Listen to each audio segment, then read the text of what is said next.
Olá, como vai? É um prazer ter você novamente. Vamos dar início aqui à nossa aula sobre segurança e desempenho estrutural. Nessa aula a gente vai ver um pouquinho sobre o método dos estados limites, que é o modelo utilizado aí pelas normas brasileiras para fazer o dimensionamento estrutural. Entender, o que são cargas variáveis, o que são cargas permanentes, como criar uma combinação de cálculo para poder utilizar aí no nosso software para carregar as informações aí no computador ou mesmo para calcular a estrutura na mão. Ok? Muito bem.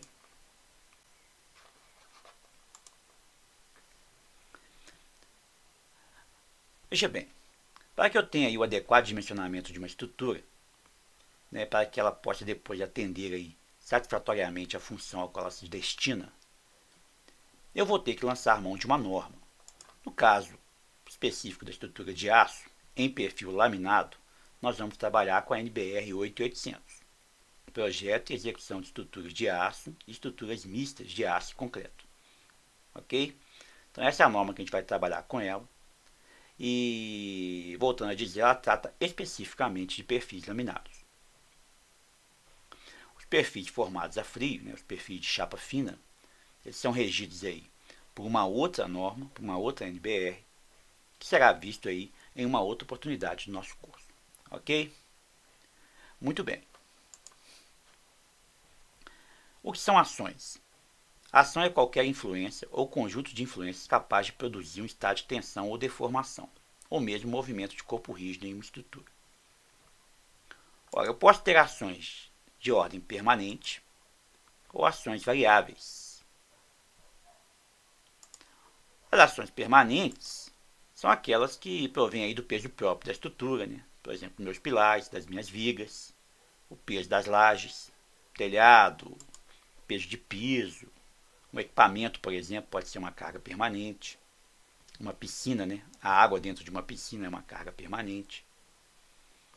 Mas tenho também as cargas variáveis.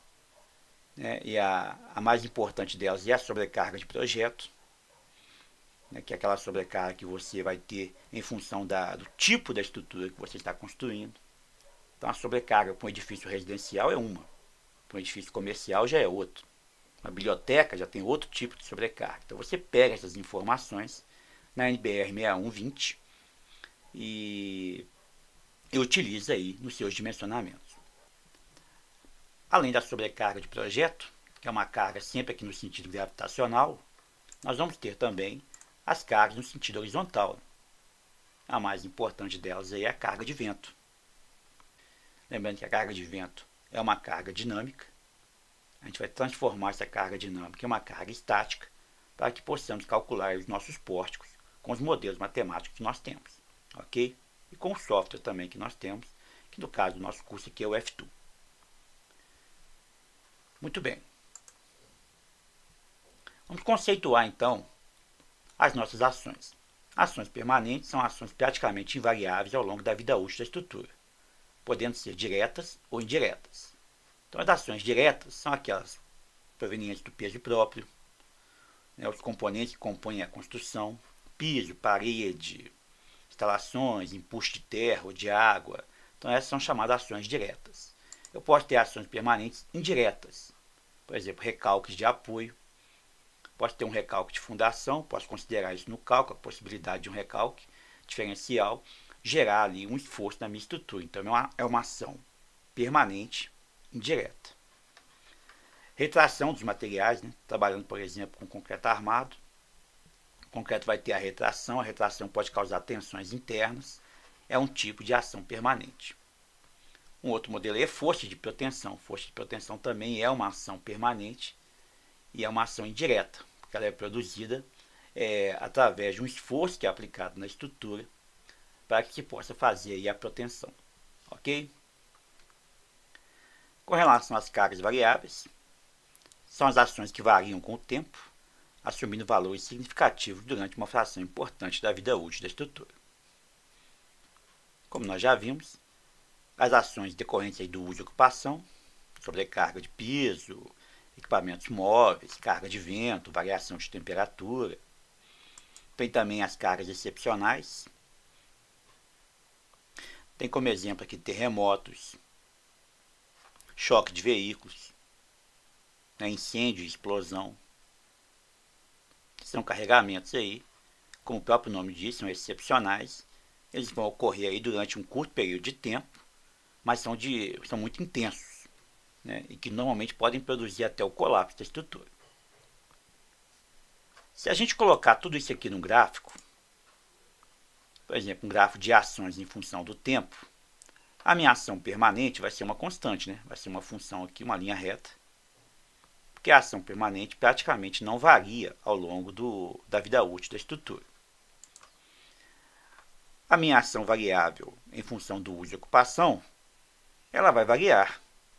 Às vezes ela vai ser máxima, às vezes vai ser mínima, às vezes vai estar no valor intermediário. Mas ela ocorre durante uma parcela significativa aqui da vida útil da estrutura. Eu vou ter sempre a ação variável atuando na estrutura.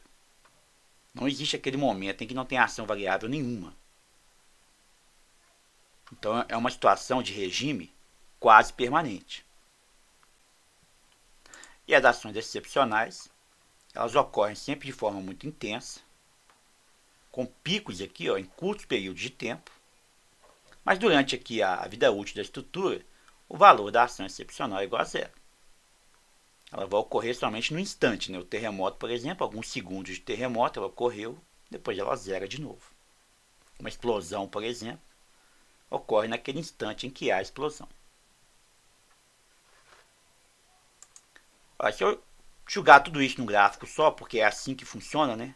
Ao mesmo tempo que está havendo aqui o terremoto, eu tenho também sobrecarga e tenho peso permanente.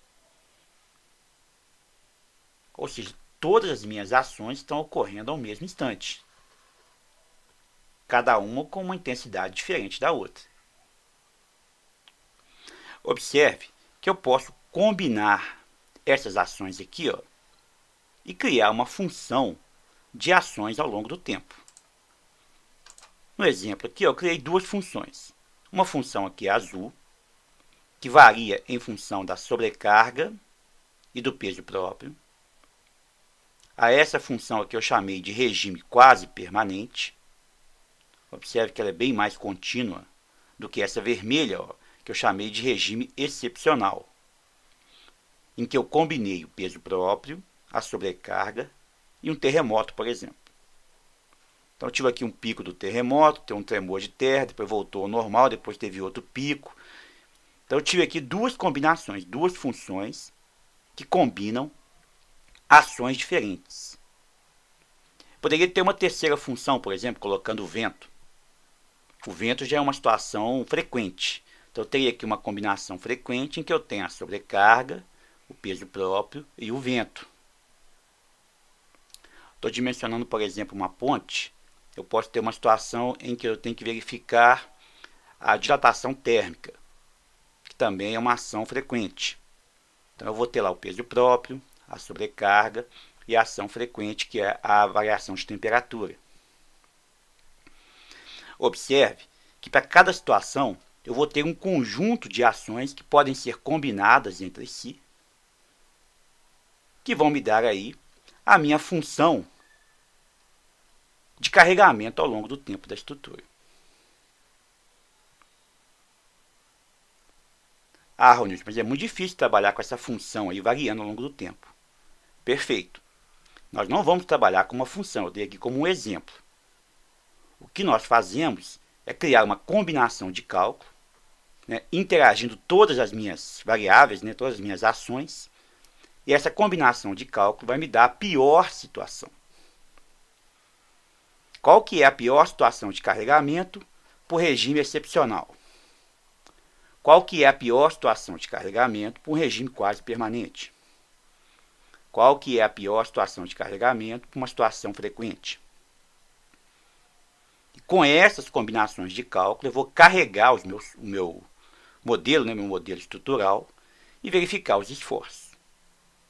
Ok? E, obviamente, dimensionar a estrutura para suportar aquela situação ali de carregamento. E é exatamente isso que nós fazemos quando utilizamos o método dos estados limites. Criamos combinações, verificamos piores situações e comparamos o esforço com a resistência. Nós vamos ter, na verdade, que verificar sempre dois estados limites. O estado limite último e o estado limite de serviço. O estado limite último são aqueles relacionados com a segurança. A ocorrência aí de um estado limite último vai significar sempre o colapso estrutural. O que importa, então, quando eu estou trabalhando na verificação do estado limite último, é que a minha solicitação de cálculo tem que ser menor ou igual à minha resistência de cálculo. Então eu vou lá, crio uma combinação. Com essa combinação, encontro um carregamento, carrego a minha estrutura e verifico aí os esforços. Momento fletor, força cortante, carga de compressão, força normal, momento de torção, enfim. Encontro a minha solicitação de cálculo e comparo a minha solicitação de cálculo à minha resistência de cálculo da estrutura. Ora, mas como eu garanto que esta inequação aqui, ela é segura? De onde que vem esses valores que eu chamo de cálculo? Vamos dar uma olhadinha aqui. O significado das ações. As ações fornecidas por norma são chamadas,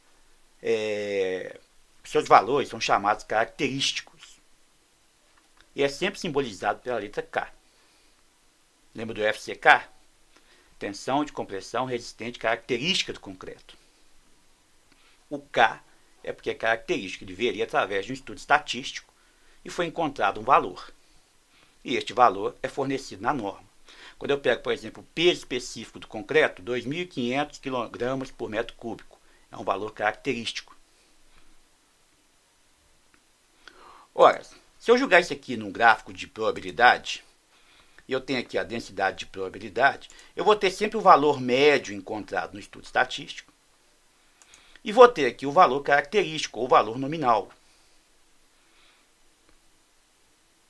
Essa parcela em vermelho aqui, é a probabilidade que eu tenho daquele valor considerado característico ultrapassar o valor nominal. Então, esse pedacinho vermelho, por exemplo, é a probabilidade que eu tenho do concreto ficar com um peso maior do que 2.500 kg por metro cúbico. Ela existe? Existe, mas é pequena. Eu posso fazer o mesmo com a resistência. Crio aqui um gráfico de densidade, de probabilidade. Vou ter o valor médio da resistência. E vou ter aqui o valor característico. Ou o valor nominal de resistência do perfil da minha estrutura. Essa parte em azul aqui é a probabilidade da resistência ser menor do que a característica. Então, ela existe também. Se eu colocar os dois gráficos no mesmo plano, juntos, eu vou ter aqui a solicitação característica nesse ponto e vou ter aqui a resistência característica nesse ponto. O valor que eu vou considerar no cálculo é exatamente esse ponto aqui. Neste ponto, onde as duas curvas se encontram, eu tenho a minha solicitação de cálculo e a minha resistência de cálculo. Ou seja, eu pego a minha resistência característica, aplico nela um coeficiente de ponderação que vai reduzir o valor dela, chego nesse ponto aqui. Pego a minha solicitação característica, aplico nela um coeficiente que vai majorar o valor, chego nesse ponto aqui. E nesse ponto aqui, eu vou ter então uma solicitação majorada por um coeficiente de ponderação e vou ter uma resistência minorada por um coeficiente de ponderação. Nesta situação, então, eu garanto a segurança da estrutura através da aplicação de coeficientes de ponderação nas minhas solicitações características e nas minhas resistências características, encontrando então a solicitação de cálculo e a resistência de cálculo. Ora, mas como que eu faço isso na prática? Como eu encontro esses valores e monto a minha combinação de cálculo? Primeiro eu vou recorrer à norma. Por exemplo, pego a NBR 6120 e pego lá os valores característicos das minhas ações, tanto permanentes quanto variáveis. Então, eu tenho uma tabela. Quero saber, por exemplo, qual que é a carga que eu devo considerar num cinema. Tá aí, ó, plateia com assento fixo, a carga mínima 3 kN por metro quadrado. Estou colocando, montando uma laje para casa de máquina de elevador. Se não tiver o peso fornecido pelo fabricante, né, o mimo que às vezes o fabricante te fornece, você tem que considerar 7,5 kN por metro quadrado. Então, a NBR 6120 te fornece aí o valor característico do carregamento. Vou ter que majorar esse valor de quanto? Aí, no caso da estrutura metálica, eu pego a NBR 8800 e acho a tabelinha lá. Tabela 1, por exemplo, ela me dá aqui o valor do coeficiente. E esse coeficiente, ele pode majorar o valor das minhas ações ou não, em função do tipo de combinação que eu estou fazendo, ou se a minha ação está contra ou a favor da segurança. Porque eu tenho ações, por exemplo, que são a favor da segurança.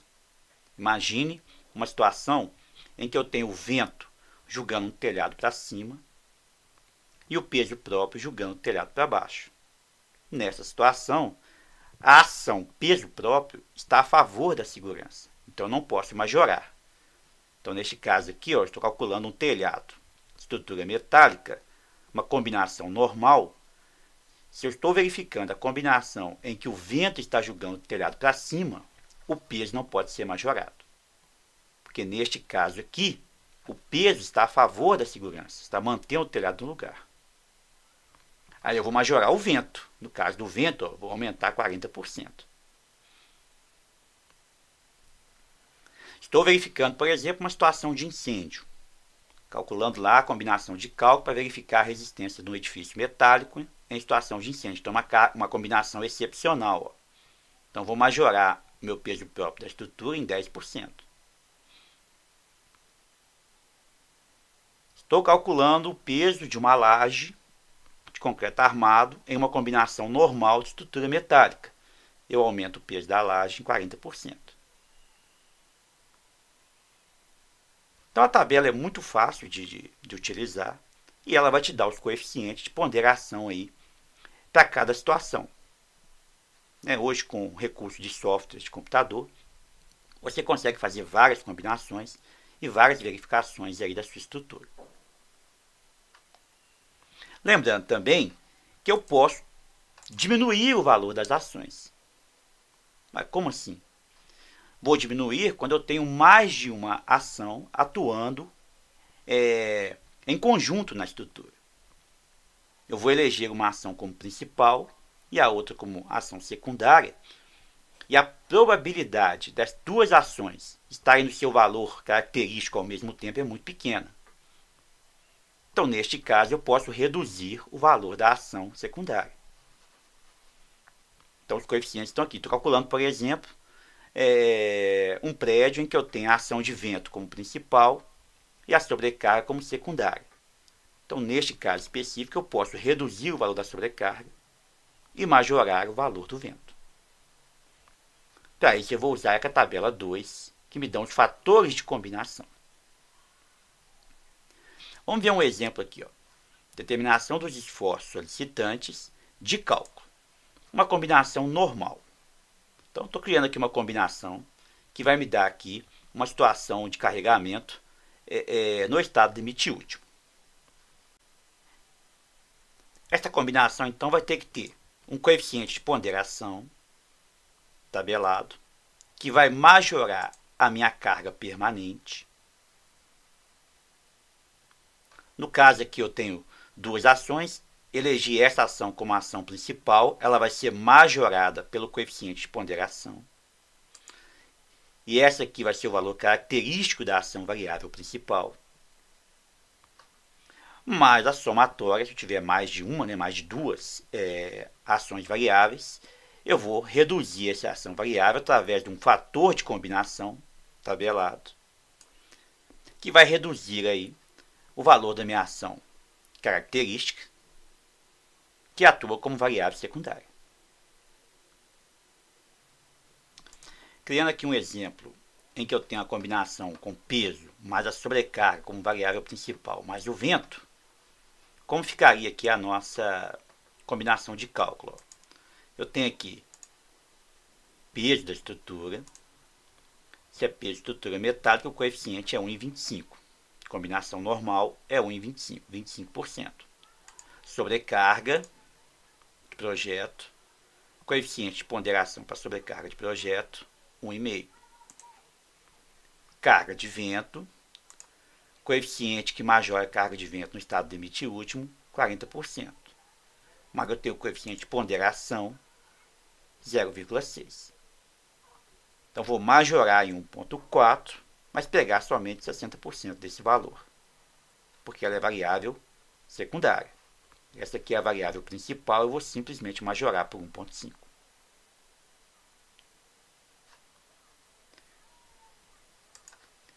Lembrando que carga permanente é G e carga variável é Q, então isso aqui vai ser G. Eu vou chamar isso aqui de Q da sobrecarga, Q do vento. Simplificando a minha equação, eu vou ter a combinação 1, que vai ser 1,25 vezes o G, que é o peso próprio, mais 1,5 vezes a sobrecarga, mais 1,4, que multiplica 0,6 vezes a carga de vento. Encontro a combinação encontra a minha carga solicitante. Com a carga solicitante eu encontro os esforços, momentos, forças normais, força cortante, etc.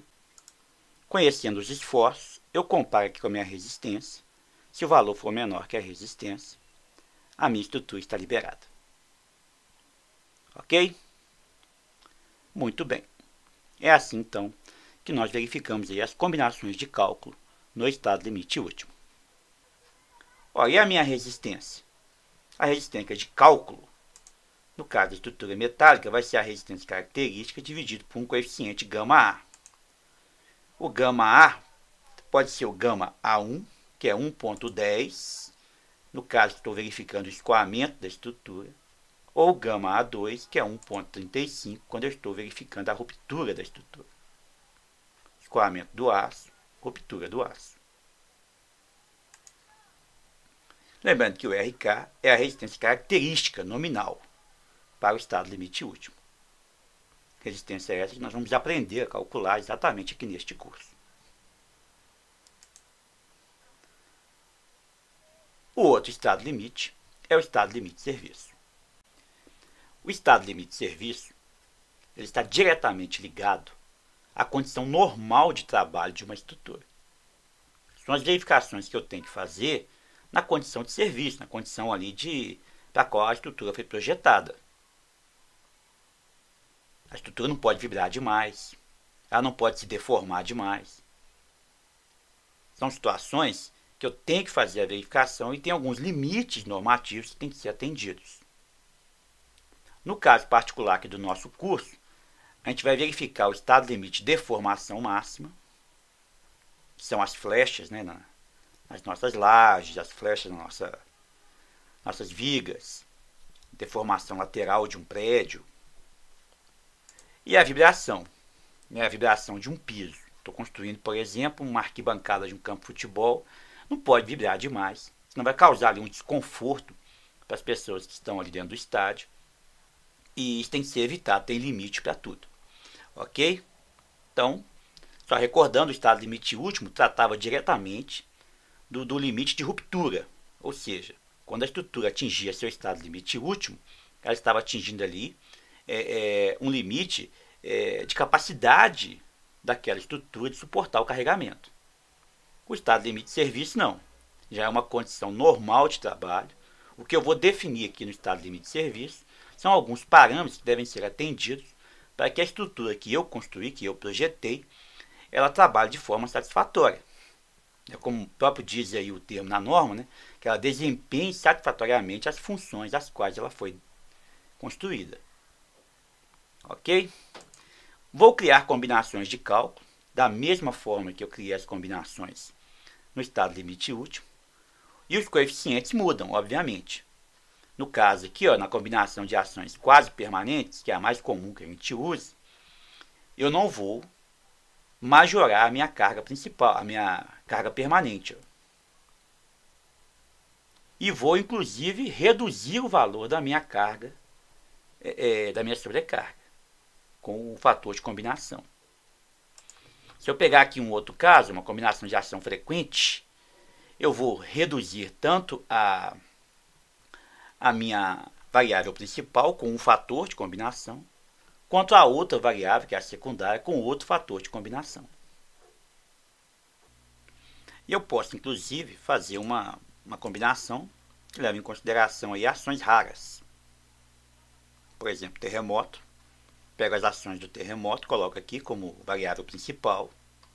Não vou minorar, neste caso, mas vou minorar aqui, com o psi1, as minhas variáveis secundárias. Ok? Então, são as três principais equações que nós temos aí, que a NBR 8800 traz para a gente. Posso criar as equações, carregar os meus modelos estruturais e verificar as condições de serviço. Vamos fazer aqui um exemplo para entender melhor.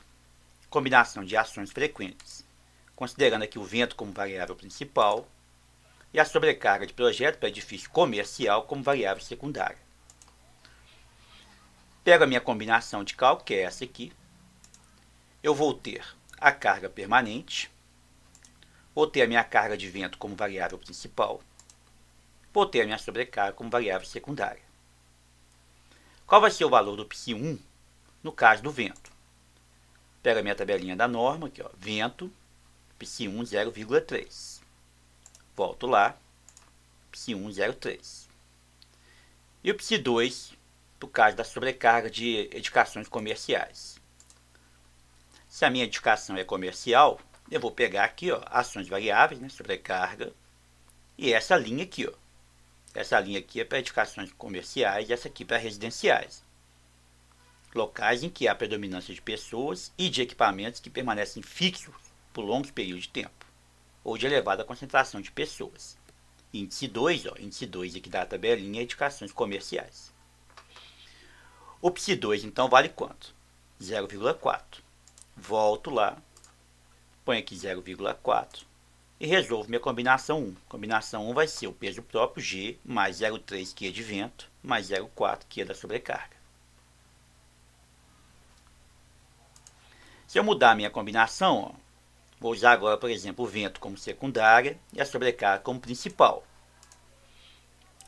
Carga permanente continua aqui, aqui passa a ser a sobrecarga e aqui o vento. Quanto que vale o psi1 para sobrecarga? Volto na tabela, sobrecarga, o psi1 já vale 0,6. Então, vou lá, 0,6. Quanto que vale o psi2 do vento? O psi2 do vento é 0. Eu não considero carga de vento como variável secundária. Volto lá, 0. Resolvo a minha combinação. Vai ficar G mais 0,6, que é da sobrecarga. Então, fiz um exemplo aqui com duas combinações de cálculo. Carrego lá o meu software, né, o meu modelo estrutural com essas combinações aqui e verifico lá a situação de serviço. Ok? Para completar aqui a aula, vamos verificar alguns estados limite de deformação máxima que são definidos aí pela NBR 8800. No caso de vigas de cobertura, nós vamos trabalhar com um limite máximo de deformação de L sobre 250, sendo L aqui o vão teórico da minha viga. Se a viga for de piso, o limite máximo de deformação que eu vou aceitar aí é L sobre 350. Se eu tiver uma condição especial em que eu tenho uma viga de transição, ó, pilar chegando aqui, a viga descarregando em outros dois pilares, a flecha máxima aceitável aí é L sobre 500. E para o caso que eu tenho vigas suportando alvenarias, eu tenho um limite ainda mais rigoroso, que é o de 15 milímetros. Não posso ultrapassar esse valor. É claro que se esse valor for maior do que o L sobre 350, eu vou usar o L sobre 350. Mas se ele for menor do que o L sobre 350, eu tenho que usar este valor como limite, exatamente para evitar a fissuração dos meus painéis de alvenaria. Ok? Então é importante ter esses valores na cabeça na hora que você estiver trabalhando aí o dimensionamento dos seus projetos nas verificações do estado limite de deformação máxima. Muito bem. Então aqui termina essa aula que trata aí das ações de cálculo em uma estrutura de aço. Eu te aguardo na próxima aula de estruturas metálicas. Um grande abraço e até lá.